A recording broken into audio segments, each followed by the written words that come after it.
Hola, muy buenas tardes amigos de Soccer Adictos MX. Los saluda con el gusto de siempre su servidor Héctor Aguilar de Sonorenses, Hermosillo, Sonora. Los saludo con el gusto de siempre. Un fuerte abrazo desde tierras sonorenses.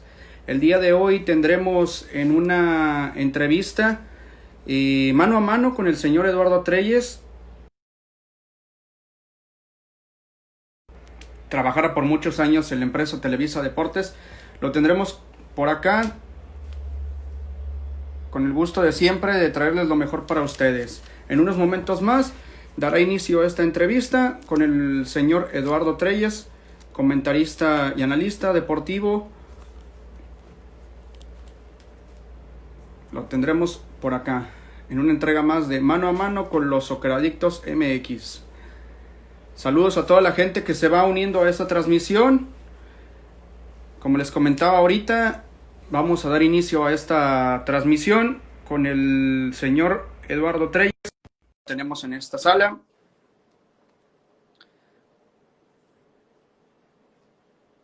Saludos a toda la gente que se une. Hola, buenas tardes. ¿Cómo estás? Un saludo para ti, para toda la gente allá en Soccer Adictos. Te mando un saludo, Héctor. ¿Qué tal? ¿Cómo está? ¿Cómo lo ha tratado la cuarentena? La cuarentena me ha tratado bien, simplemente conscientes todos los mexicanos de costa a costa y de frontera a frontera de aplicarse en entender quedarse en casa.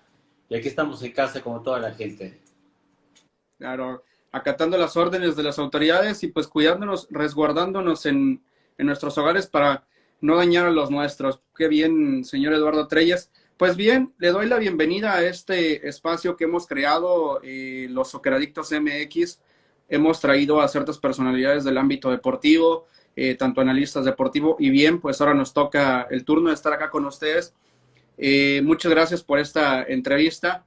Va a ser una plática muy amena, muy enriquecedora, tanto para nuestro público, tanto para mí. Y me gustaría empezar con que nos cuente cómo fueron sus inicios en esto de los medios de comunicación. Mira, me quedé pensando en tu entrada cuando dijiste con el gusto de siempre. Y es una entrada que prácticamente instituí yo ahí en Televisa con el gusto de siempre. Y al final el pásela bien y la gente así me identificaba muy rápidamente. A tu pregunta, yo ingresé a Televisa en 1980, en el mes de enero, y lo hicimos el mismo día y la misma semana, la primera semana de ese año. Antonio de Valdés, un gran amigo mío hasta la fecha, y un servidor. O sea que completé yo más de 35 años en Televisa y Toño ahí se mantiene todavía. Ahí empezó mi trayectoria hablando de televisión. Antes de eso trabajé en la radio, ya como comentarista en transmisiones de Televisa Radio. E ingresé en el 80 ya a televisión, al área de noticieros, donde estaba un figurón como es don Jacobo Zabludowski, en paz descanse. Trabajé como reportero seis años. Y en el Mundial 86, al que ya acudí como comentarista a terminar el Mundial, dejé de ser reportero, que fue muy valioso para mí en la formación de un comentarista o periodista, y ya me dediqué simplemente al comentario de radio y televisión ahí en Televisa. Perfecto, muy bien. Pues sí, lo recuerdo a usted muy bien en Televisa Deportes, ahí con sus análisis precisos y oportunos, ¿no? Al momento de las narraciones. Y bien, hablar de usted, pues es una larga trayectoria. Ahorita nos comentaba que empieza con el señor Jacobo Zabludowski, que empieza con todas esas personalidades del ámbito deportivo, pero en sí, ¿qué es lo que más ha disfrutado de este largo trayecto de su carrera? Lo que más he disfrutado fue la actividad misma de ser comentarista, o en una palabra, ser periodista. Yo a cierta edad decidí mantenerme ligado al fútbol de alguna manera, por lo que veía que hacía mi padre como técnico de fútbol, don Nacho Treyes, en paz descanse, y determiné ser periodista para mantenerme ligado al fútbol estrechamente y buscando básicamente tres objetivos. Uno, darme a conocer, darle un seguimiento al apellido Treyes, sin caer en la comparación con mi padre, que fue enorme. El otro objetivo era poder viajar. Sigo pensando que viajar es uno de los placeres que da la vida a cualquier persona y lo pude lograr por muchos años y hasta la fecha, ya sea viajando por trabajo o por placer, pero sobre todo haciéndolo hablando de fútbol, que estaba. Porque estoy convencido, y esto para toda la gente joven, que esté pensando a qué se va a dedicar, a los millennials, como les llaman ahora, todo en la vida está que te vuelve una rutina, no importa a qué te dediques. En los primeros años te entusiasma. Con el paso del tiempo, la actividad se vuelve rutinaria, sin importar a qué te dediques. Lo más importante es que te guste, y si te gusta te llena, y lo que te llena lo haces con satisfacción y lo haces bien. Y bajo esas premisas determiné ser periodista, comentarista, como se le quiera llamar, y de alguna manera siento que lo he logrado, conjugar todo a lo largo de muchos años. Claro, exactamente, ahorita usted lo menciona, hacer lo que nos apasione, hacer lo que nos gusta, porque a final de cuentas, pues esto es lo que nos llena, ¿no? A las personas hoy en día y a lo largo, pues, de todo esto, ¿no? Sabemos que, pues, usted ha mirado algunos cambios en todo esto, ahorita nos los comentaba de su larga trayectoria, pero en sí, ¿qué cambios ha mirado usted en los medios de comunicación desde que inició su carrera a la fecha? Bueno, los cambios se pueden observar fácilmente, ¿no? La televisión de la década de los 70 era una comunicación solamente veída. ¿A qué me refiero? A que el comentarista, sin importar si era de política, de deportes, de economía o de cualquier... La gente te observa por televisión, no tenía tanta participación. El crecimiento fue más tecnológico que de formato. El formato fue cambiando poco a poco, hablando de los sets, de las escenografías en televisión, pero me refiero a que el cambio tecnológico fue lo que marcó más diferencia entre la televisión de los 70 y la de los 80 y los 90 y más en la actualidad. Yo diría que si hablamos de periodismo, yo trabajé 3 años en periodismo de prensa escrita, en la radio y en la televisión. Pude lograr los 3 ámbitos de comunicación hablando de esos 3 que mencioné. En la actualidad, las redes sociales para mí es una evolución de los medios de comunicación. No es que esté desplazando la televisión o la radio. Yo recuerdo muy bien que en algún momento, cuando apareció la televisión con mayor fuerza, en los 70s, en los 80s, se llegó a pensar que podía desplazar a la radio. Esto nunca ocurrió. La radio ocupa un lugar que nada tiene que ver con la televisión y se mantiene hasta la fecha, porque llega a cualquier parte de la República Mexicana. Con el paso de los años sucede lo mismo con la televisión, así que los cambios han sido más tecnológicos y también de la mano de los formatos que han ido cambiando, ¿no? Se perdió, yo te diría, entre los 70s y los 90s, se perdió el acartonamiento, se volvió más informal la comunicación como debe de ser, como la siento yo, coloquial en la plática, como en este momento tú y yo, con toda la gente. Y lo que hacemos ahora sí le permite a la gente interactuar. Puede al instante, hablando de redes sociales, es donde yo encuentro el boom de la comunicación más reciente, puede la gente de inmediato dar un punto de vista a favor o en contra tuyo o en contra o a favor mío, y es muy valioso eso. Ahí encuentra ya una comunicación de ida y vuelta, ya no solamente de ida, no solamente era leer lo que te convenía, ya la gente puede expresarse y ese valor, la libertad de expresión en redes sociales, para mí es el mayor cambio que encuentro en la comunicación en general. Exacto, usted lo menciona muy bien. El punto de vista de la gente que hoy en día pues nos los pueden trazar a través de, pues, como lo estamos haciendo ahorita en este instante, ¿no? O sea, estamos a través de una red social y vino a cambiar, a evolucionar mucho la forma de cómo transmitir todo este tipo de entrevistas, de análisis, de debates, ¿no? Es algo que ha venido cambiándolo constantemente. Y ahora, a lo largo pues de esta trayectoria, se le no todo, pues digámoslo, es así color de rosa, vaya. Pero ¿qué fue lo más complicado durante esta carrera de usted? ¿Qué fue lo que más se le complicó en este largo trayecto? Mire, yo estoy convencido que como en un equipo de fútbol, en donde solamente, y valga la analogía, pueden arrancar 11 en la cancha con cambios disponibles, en la televisión de los 70 y de los 80 había muy poca alternativa de cuadro. Hablamos de Televisa y de Imevisión y con el paso del tiempo Televisión Azteca.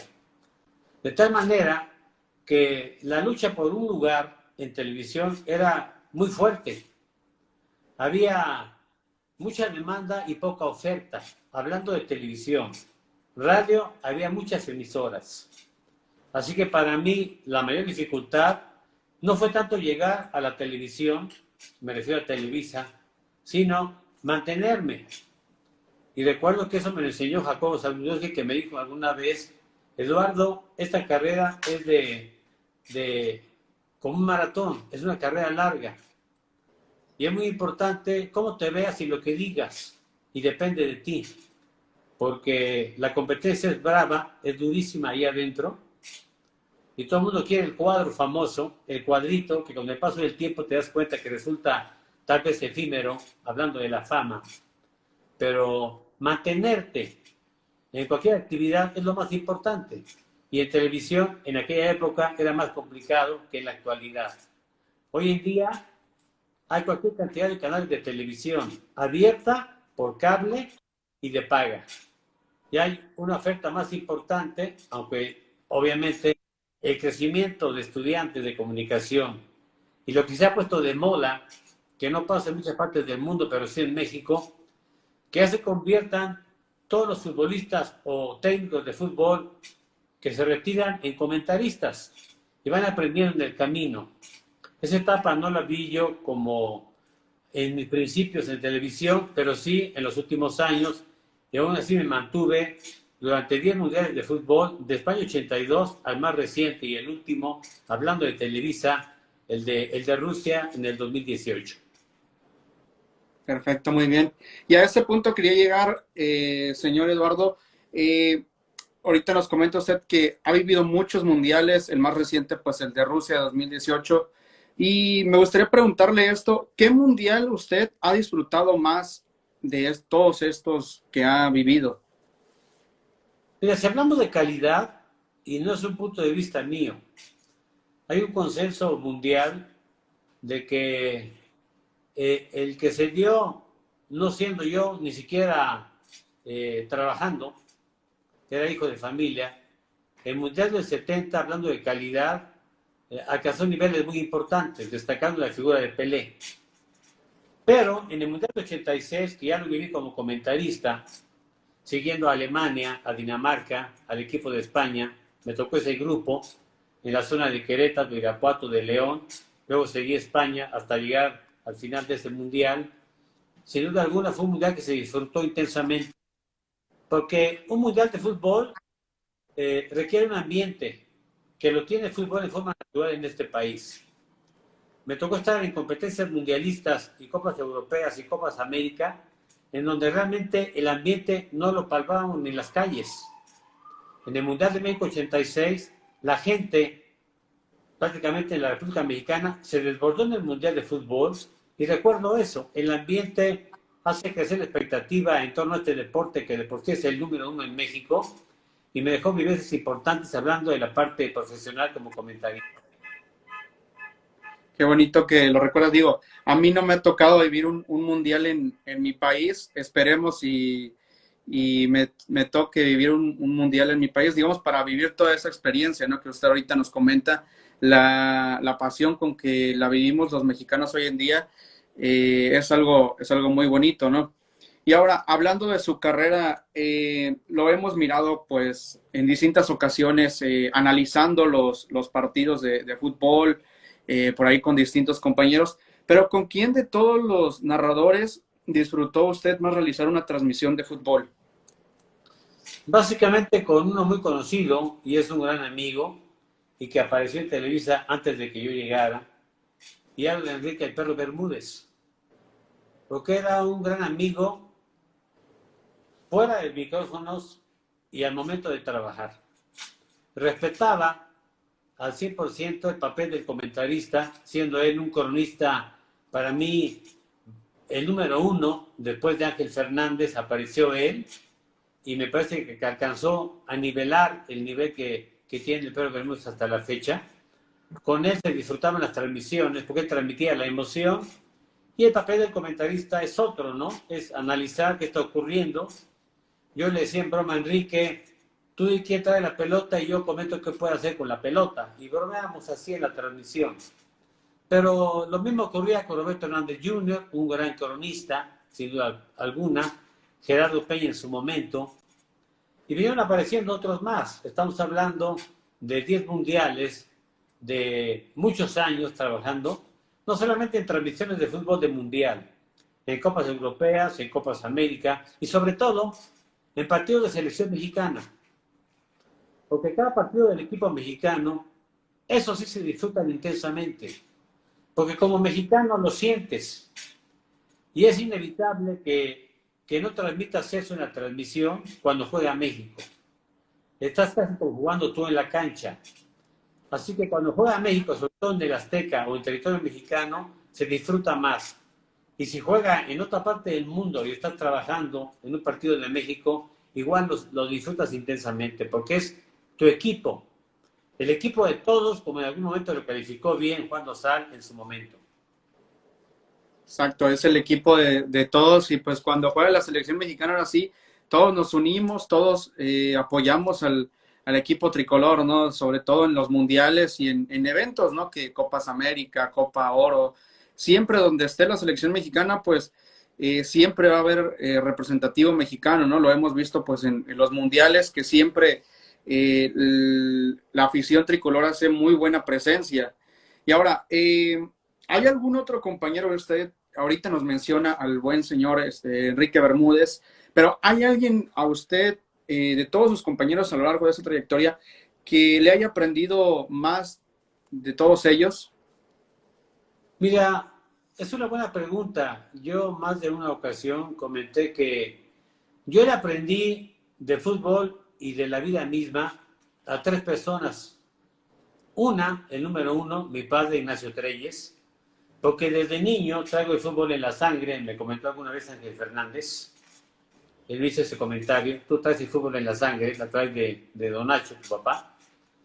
Le aprendí a mi padre no solamente lo que cualquier padre le enseña a un hijo, hablando de educación del hogar y educación académica.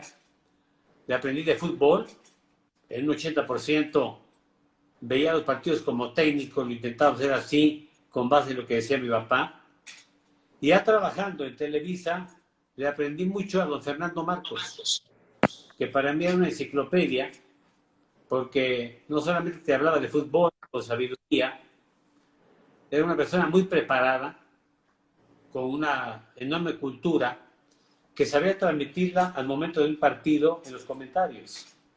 Yo aprecié mucho a don Fernando Marcos, en paz descanse, y también aprendí de fútbol a Ignacio Matus, en paz descanse, en el tiempo que estuve trabajando en la prensa escrita. Estos 3 personajes, de ellos aprendí lo que entiendo de fútbol hasta la fecha. Qué bonito que los recuerde así, que íconos, ¿no? En esto de los medios de comunicación. Y ahora le hago otra pregunta. Si a ustedes le dieran a elegir su equipo favorito durante una transmisión, tomando en cuenta que tuviera 2 narradores, un analista, pues usted, y una persona en cancha, ¿cómo sería su equipo perfecto para una transmisión? En algún momento formaron una dupla Enrique Bermúdez y Gerardo Peña. Gerardo Peña, tal vez mucha gente no lo conozca, mucho menos tú, gente de la actualidad, pero fue un cronista muy destacado en la década de los 80 y hacía una dupla muy importante con el Perro Bermúdez. Y como comentarista, me tocó hacerlo en varias ocasiones con ellos, pero analistas hay muchos y muy buenos en la actualidad. Y en el pasado también. A mí me tocó la época de conviví un año o dos con don Fernando Marcos como comentarista. Estaba por ahí también don Fernando Alonso, Jorge Cheventura, Teodoro Cano. Ya más adelante aparecieron otros comentaristas que están todavía en activo en diferentes programas y en otras televisoras. También reconozco en Emilio Fernando Alonso, un estupendo cronista de la competencia en ese momento, pero como en cualquier actividad de la vida, hay buenos, regulares y malos en todas las televisoras, ¿no? A tu pregunta, me parecía una dupla muy interesante como cronistas, Enrique Bermúdez y Gerardo Peña en su momento. Claro, muy bien. El señor Enrique Bermúdez, que ahorita le comentaba que le tocó varias transmisiones dirigirlas, ¿no? Con usted. Y ahora hablemos del fútbol de la actualidad. Me gustaría preguntarle que nos diera su opinión. Durante estos meses, pues se han suscitado algunas noticias. El día de hoy, pues se dio la noticia de que el equipo de Monarcas Morelia va a hacer cambio de sede a Mazatlán, Sinaloa, y me gustaría que nos compartiera usted su punto de vista acerca de este tema. Mire, tiene dos vertientes este asunto de Morelia, que desaparece como tal, como equipo, y nace Mazatlán. Yo puedo entender que la gente de Morelia, la gente de Michoacán, esté muy molesta, diría yo dolida, porque de un plumazo el dueño decide sacar el equipo de Morelia y llevárselo a Mazatlán. La otra parte tiene que ver con la gente que vive en Mazatlán. Y ahí tengo yo informes a través de comunicación de redes sociales que están contentos de que llegue un equipo de la Liga MX a Mazatlán. Así que se entiende la postura de uno de alegría y de tristeza de otros. Pero para que se me entienda, porque la gente en Morelia está muy molesta. Si yo soy dueño de Morelia y las cuentas ya no me salen, tú sabes a qué me refiero. Los ingresos de un equipo de fútbol tienen que ver con derechos de televisión como el más importante, que te permite la venta de la comercialización de playera, la publicidad estática, etcétera, etcétera. Como tercer rubro de ingreso vienen las entradas, que la gente llene el estadio en cada partido. Lo que venía ocurriendo en Morelia, y no solamente en Morelia, en varios equipos, le pasó al Atlante en Cancún siendo campeón el primer año, de pronto la gente dejó de ir, por la razón que sea. Hay muchos motivos. Cuando un dueño se da cuenta que empieza a perder más de lo que pueda ganar o que por lo menos salga a tablas, es entendible y es su derecho, porque es el dueño, es el que paga, el que gana o el que pierde dinero. Es su derecho decidir, si no me sale ya el negocio, voy a ver dónde puedo obtener un resultado. Para mí, a eso obedece el cambio. Con o sin razón, diría la gente de Morelia, así piensa el empresario. Hay que pensar de esa manera. Lo que no me agrada mucho es que intervenga el gobierno del estado en Sinaloa. Aunque por ahí se dice que no, tengo dudas, porque se construyó un estadio nuevo para 20,000 espectadores que se va a estrenar en la temporada que viene de apertura, y ahí va a aparecer ya el equipo Mazatlán con ese nombre y desaparece Morelia. Esa parte es agradable para la gente de Sinaloa, para la gente de Mazatlán. Pero que intervenga el gobierno del estado no es bueno. Está demostrado que es dañino que intervengan gobiernos de cualquier estado en la República en el deporte. Porque cuando cambia un gobernador, cambian todas las cosas y afecta hasta un equipo de fútbol. Esto habrá que confirmarlo, pero parece que así fue. Yo no creo que el estadio que hicieron, por cierto, muy bonito, un diseño arquitectónico bonito, no muy costoso, pero atractivo para 20,000 espectadores, se haya hecho por parte de iniciativa privada. Intervino seguramente el gobierno del estado. Pero en todo caso, veremos si el Mazatlán como equipo funciona. ¿Qué se necesita para que funcione Mazatlán en este lugar costero? Que la gente vaya al estadio, que llene el estadio en cada partido y que no ocurra lo que muchas veces lo hemos visto, que en este torneo que viene la gente se desborde para ver no propiamente a Mazatlán, porque es el Morelia realmente. Es el Morelia con un nombre cambiado, que es el Mazatlán. La gente lo que va a ir a ver, como pasa en muchas plazas de México, va a ver al Guadalajara cuando vaya a Mazatlán. Va a ver al América, al Cruz Azul, a Pumas, a Monterrey, a Tigres. Va a ver al Toluca. Eso ocurre y pasaba constantemente y lo vimos en Cancún con el equipo del Atlante. El Atlante no pudo arraigarse en Cancún con todos los recursos del mundo y hasta con un título en su primer año, porque la gente iba a ver a otros equipos y en algún momento dejó de ir al fútbol y terminó por no ser negocio para el dueño. Y esto, créeme, no es que sea más importante el negocio, pero si no hay dinero, no hay deporte. Y eso pasa en cualquier parte del mundo. Que esté contenta la gente de Morelia, lo entiendo, pero comprendo por qué de pronto será esto. Y además de todo, lo permite el reglamento de competencia en el fútbol mexicano. Exacto, sí, usted muy bien lo puntualiza. La gente no va a ir a mirar, pues ahora sí, a Monarcas, ¿no? Sino ni al equipo de Mazatlán, sino va a ser el atractivo de mirar a un Chivas, de mirar a un América, o equipos que ya están arraigados y que son, digamos, los principales equipos de la Liga MX, pues. Y ahora,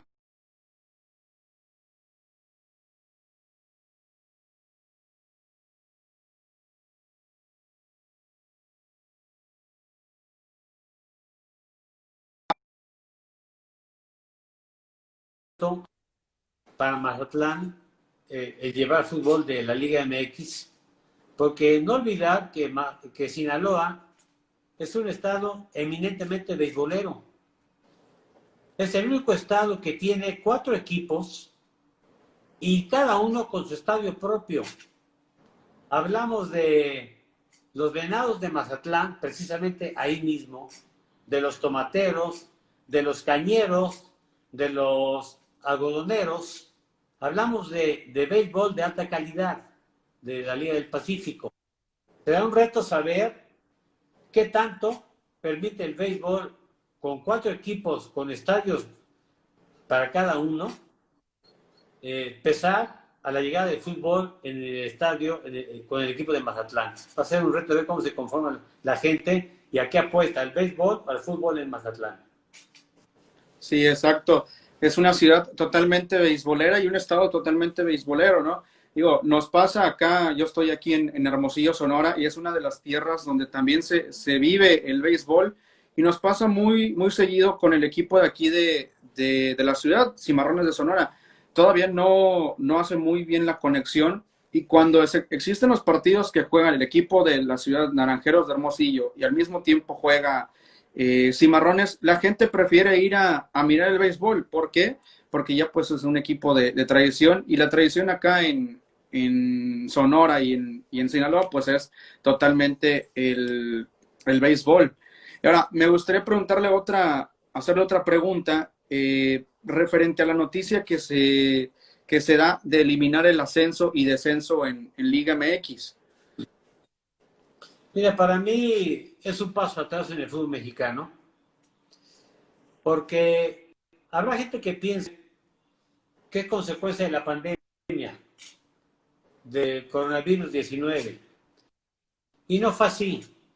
Desde que arrancó el año, el actual, ya se pensaba en eliminar el descenso y el ascenso por consecuencia.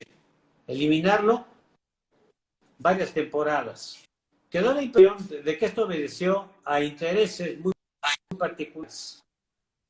Uno en la vida aprende que en la toma de decisiones tiene que pensarse para el bien general particular. Yo tengo la sensación de que en esta decisión que se tomó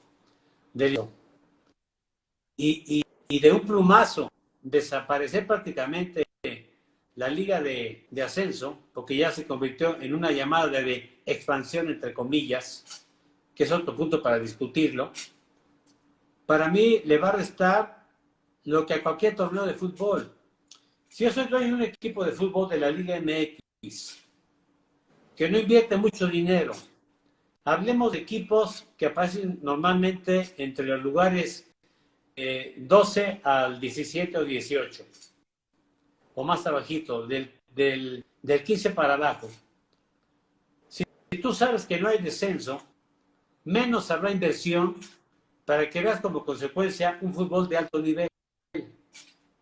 Ya de entrada ahí se pierde. Aún siendo un equipo importante, Toluca, por ejemplo, que ha sido campeón en varios torneos, que suele pelear la calificación, si de pronto se da cuenta que no hay descenso y puede pasarle a cualquier equipo, el inversionista al fútbol ya no va a entrar con el entusiasmo a que te obliga que de pronto, si no te aplicas en los refuerzos de habilidad, te vayas a la segunda división. Y de golpe le quitas tú la oportunidad a no sé cuántas plazas en la República Mexicana que están deseando el ascenso y llegar a primera división, el caso de Cimarrones, por ejemplo, y ya no lo va a poder hacer. De tal forma que la Liga de Expansión de rebote se va a convertir en un torneo de reservas, en un torneo en el que aparezcan jugadores de medio pelo o muy jóvenes, como una especie de semillero. De hecho, equipos como Cruz Azul, por citar un caso en Guadalajara, van a mandar un equipo a la Liga de Expansión, pero a manera de fuerzas básicas para formar jugadores. Y también se pierde el nivel de competencia. No se puede perder el nivel de competencia y se va a perder necesariamente ocurriendo. Se habló en un principio de temporadas. Alguien iluminó a los directivos de fútbol mexicano y se dieron cuenta que era demasiado y ya lo dejaron en 2 años. Yo creo que en ninguna parte del mundo ocurre esto. Y lo comentó en su momento el presidente del equipo de San Luis, que pertenece al Atlético de Madrid. Él dijo, yo nunca había visto lo que pasa aquí en México, que de pronto decida que desaparezca el descenso, que no hay ascenso, que un equipo cambie de plaza de la noche a la mañana.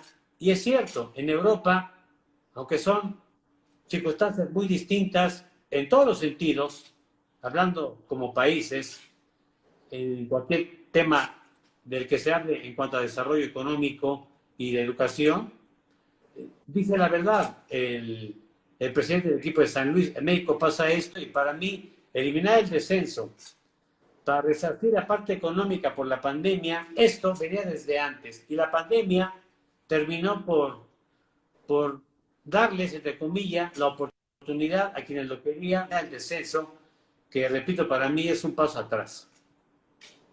Sí, es un paso atrás y es algo que ya se venía manejando, ¿no? Desde hace mucho tiempo quitar el ascenso y descenso. Digo, lo vimos con las certificaciones, que a final de cuentas pues, sacaban un libro de certificaciones y no lo acataban. Entonces, son muchos temas de todo esto de la liga de ascenso, ¿no? Pero ahora, le hago otra pregunta a usted, ahora sí ya un poco más personal, ya no son temas de la actualidad, de no dedicarse a esto de los medios de comunicación, ¿qué le hubiera gustado ser a usted? Realmente me había gustado jugar fútbol. Me había gustado jugar fútbol, ser futbolista profesional. Pues la razón que sea, no llegué al nivel que yo quería. Teniendo ahí a mi padre Nacho Treyes, que él no era muy dado al nepotismo y coincidía con él, así que por mi cuenta busqué la manera. Eso me había gustado, me había llenado. Vaya, ser un deportista de alto nivel, no importa el deporte, te convierte en una estrella, una figura. Prueba de ello es que tú pregúntale a cualquier niño qué le gustaría ser de grande y casi todo el mundo te dice futbolista, o en el caso de Estados Unidos, beisbolista, según sea el caso, ¿no? O sea, se piensa mucho en el deporte para alcanzar el estrellato, o en su caso, estrella del cine, o sea, alcanzar cierta fama en un momento dado. Sí, exacto. Yo creo que todos los niños y sobre todo los niños de México, ¿no? Sueñan con jugar al fútbol, con dedicarse a esto y lo traen en la sangre, ¿no? Porque el fútbol, digo, el país mexicano pues es un país totalmente 100% futbolero. Ahora, sabemos que muchas generaciones, pues hoy en día, quieren dedicarse a esto de los medios de comunicación, quieren dedicarse al periodismo deportivo. ¿Qué mensaje les deja usted a todas esas generaciones que se quieren dedicar a esto?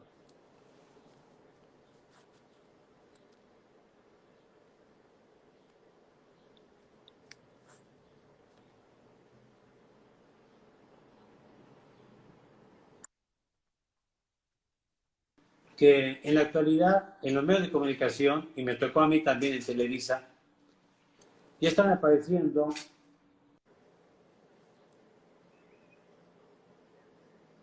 técnicos y en algunos casos hasta como cronistas de fútbol.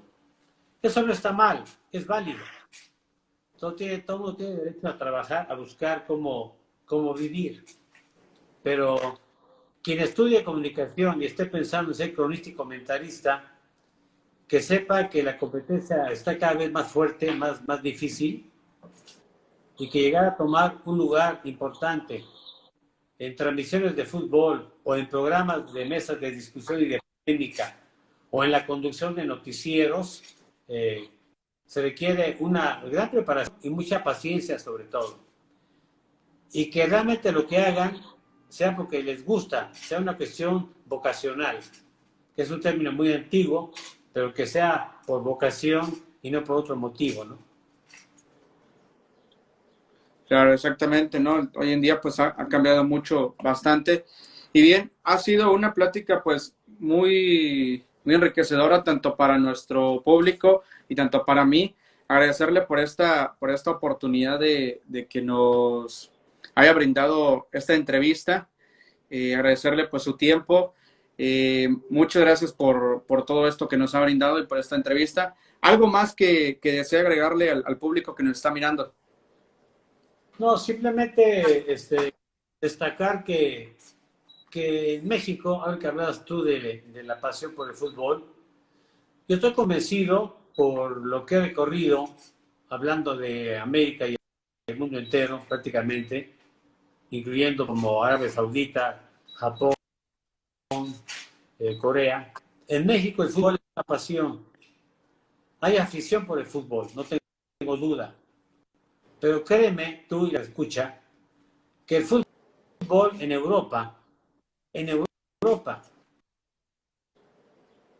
y en Sudamérica es mucho más importante para la gente que la pasión por el fútbol en Europa es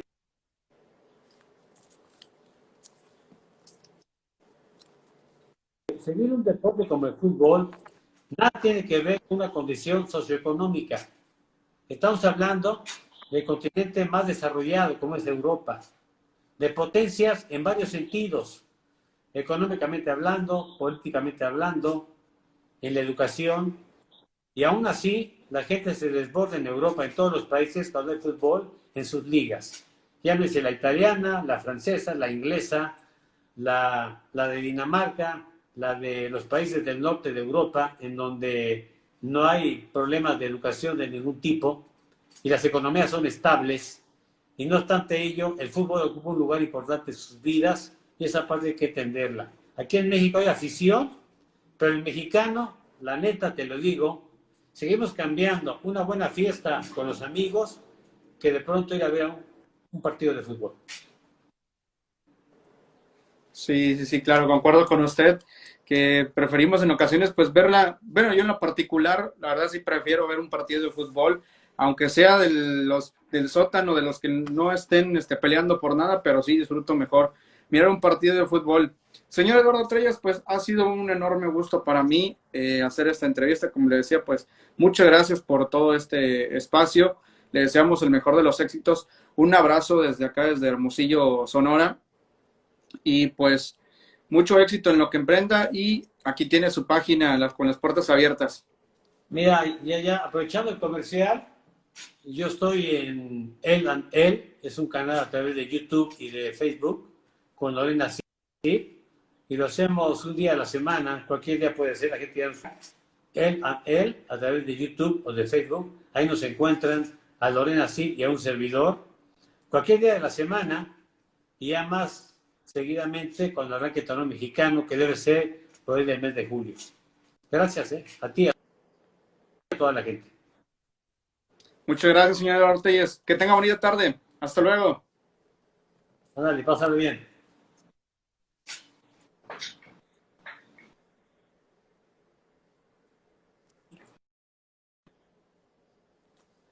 Pues bien, amigos, esta fue una entrevista más de estas que hemos venido realizando. En esta ocasión tuvimos al señor Eduardo Treyes, analista deportivo con gran experiencia en el análisis deportivo. Los invitamos a que no se pierdan nuestras transmisiones a través de Instagram Live. Tendremos mayores entrevistas.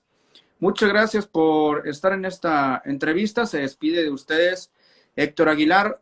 Los espero en la próxima y hasta luego. Que tengan bonita tarde, cuídense mucho y por favor, quédense en su casa.